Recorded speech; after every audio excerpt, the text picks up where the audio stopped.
আমরা যে ভিডিওটি দেখছি, গভীর রাত্রে এক লোক তার নিজের জীবন বাঁচানোর জন্য একাই লড়াই করে যাচ্ছে সন্ত্রাসীদের সাথে। ইনি হচ্ছে এক সাধারণ ব্যক্তি নয়, ইনি হচ্ছে এই সিএনজির ড্রাইভার। তাকে গাড়ি থেকে দুর্বৃত্তরা ফেলে দেয় এবং সে পরবর্তী লাফিয়ে গাড়িতে উঠে সন্ত্রাসের সাথে একাই লড়াই করে যাচ্ছে, যাতে তার গাড়িটি রক্ষা করতে পারে। গভীর রাত্রে এই ঘটনা সচরাচর ঘটে, শুধু আজ নয়, প্রতিদিনই এই ধরনের ঘটনা আমরা দেখতে পাই বা শুনতে পাই। নিজের জীবন ঝুঁকি রেখে যে তার মূল্যবান গাড়িটি বাঁচানোর চেষ্টা করছে, সে একাই যোদ্ধা, এখানে একাই লড়ে যাচ্ছে সন্ত্রাসীদের বিরুদ্ধে।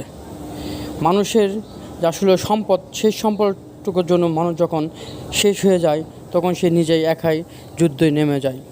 কারণ এই গাড়ি ছাড়া হয়তো বা তার কোনো আর চলার পথ নেই।